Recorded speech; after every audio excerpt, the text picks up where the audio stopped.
Hey, welcome to EPN. My name is Victor Lucas, and we bring you the latest in everything cool every single day, thanks to viewers, supporters, and now sponsors like you. And speaking of which, we have to thank two of our newest ones, Fred Wicks and the native lover Pew Pew Pew Pew. That's a tough one to say. Thank you so much for your support, you guys. This rundown is all yours. The highly anticipated sequel to Deadpool has finally been unmasked, very briefly. 20th Century Fox has released the first teaser trailer for Deadpool 2. It features a few quick shots of footage from the actual film, but is mostly comprised of a skit where Ryan Reynolds as Deadpool mimics the joy of painting artist Bob Ross. God, I love cocaine. Several funny skits like this were created to promote the release of the first film as well, so it's good to know that the studio is going to keep it up with the sequel. Now, what you don't want to do is eat these paints. Expect the first full trailer for the film to arrive soon as the marketing blitz heats up leading into the film's June 2018 release. Deadpool has established itself as one of the most important new film franchises for Fox, with the first film having vastly exceeded expectations to earn almost $800 million worldwide. The studio is hoping that the sequel will be just as big a hit, and they're also setting up Deadpool to be the new face of the entire X-Men film series, replacing outgoing hero Hugh Jackman as Wolverine. It's almost like the studio couldn't afford another X-Men. Ryan Reynolds is already set to headline the upcoming X-Force movie after Deadpool 2 arrives, and don't be surprised if he starts popping up in other X-Men movies as well.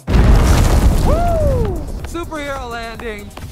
The Justice League movie is almost here, but you won't have to wait long to see Batman in another movie. Warner Brothers has announced that the DC animated film Batman Gotham by Gaslight will be available to download starting January 23rd, with the physical retail edition hitting stores on February 6th. Gotham by Gaslight is based on the one-off comic of the same name, which sees an alternate version of Batman take on Jack the Ripper and other foes in the late 1800s. Like the comic, the film will have a visual style that's more Victorian or Gothic, which seems appropriate for a franchise set in a place called Gotham City. The book was the first published under DC's Elseworlds imprint, which are books that take place outside of the regular DC continuity, and the DC animation team have hinted that they might adapt other Elseworlds books in the future. If you can't wait for Gotham by Gaslight for a new Batman tale, the Caped Crusader appears alongside other heroes in Justice League, which begins hitting theaters tomorrow night. My review with Johnny Millennium is already up on our Film Fury channel. Woo! Superhero landing! It's not a pipe dream, but we're probably going to have to wait a while before we see Mario in theaters. Yesterday, the Wall Street Journal reported that an animated Mario movie is in development, with Nintendo collaborating with Universal Pictures and Despicable Me creator Illumination Entertainment. No official announcements have been made yet, but it's looking more and more likely that the project is happening. Variety reports that they have now confirmed the news with their own sources, backing up the original Wall Street Journal report and adding that a deal between Nintendo and Universal is very close to being signed. That means you can expect an official announcement soon, although we might have to wait a while to see the movie itself. Variety points out that because the deal hasn't been signed yet, it means the project will only just be starting development, so we'll have to wait at least 2 or 3 years to see it at minimum.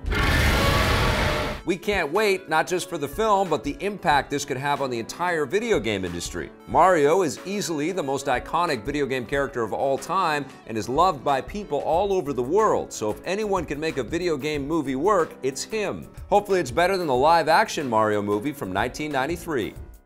The new Star Wars movie, The Last Jedi, has taken one of its first steps into a larger world.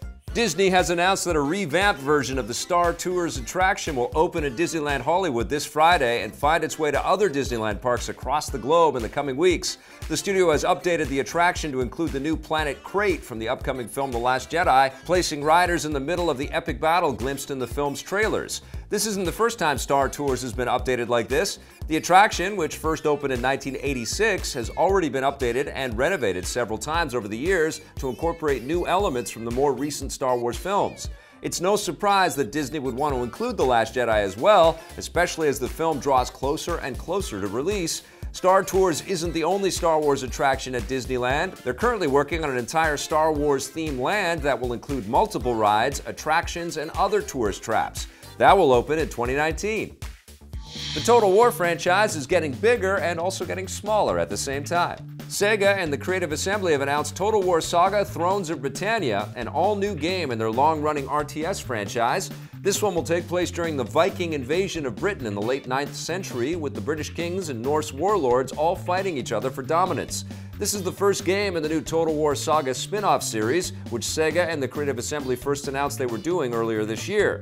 Basically, games made under the Total War Saga brand will be shorter and more concise than the regular Total War games and focus on specific flashpoint moments in history, like the Viking invasion of Britain, rather than have the expansive worldwide scope of the previous Total War games. The developers promise that despite the smaller focus, the gameplay will be just as in-depth and strategic as the previous games. Total War Saga Thrones of Britannia will invade the PC in 2018. The team hasn't said what other Total War Saga games they're planning to make after this. Apparently, the horror film Get Out is one of the year's best comedies or musicals. Those aren't the two things that come to mind when you think of the film, but that hasn't stopped the Golden Globes. Variety reports that Get Out is on the short list of films to be nominated in the Best Musical or Comedy category. Wait, I'm so confused. The film's writer and director Jordan Peele seems to have confirmed the news on Twitter, despite the fact that the official list of nominees hasn't been announced yet, and you might be wondering why this is happening. It's standard procedure. The Golden Globes have two Best Picture categories, one for drama and another for comedy or musical, and basically any movie that isn't a straightforward drama gets lumped into the comedy or musical category. No. Although Get Out does have some comic relief, it's a horror movie first and foremost, and this isn't the first time something like this has happened. In 2015, Ridley Scott's The Martian was also nominated for Best Comedy or Musical, which doesn't make any sense either. It's worth pointing out that before making Get Out, Jordan Peele was best known as half of the comedy duo Key and Peele, so it will be sort of ironic if his first big non-comedy project ends up winning a comedy award. Come on, man, get you some. Come on, let's get some slap ass over here. No! The official list of Golden Globe nominees will be announced next month. That wraps up the rundown for today. Thank you so much for watching. We'll be back again tomorrow with a brand new episode for you. But in the meantime, we've got tons of other content for you to check out. And if you dig it, hit subscribe, that little bell. And if you're so inclined, that sponsorship button too.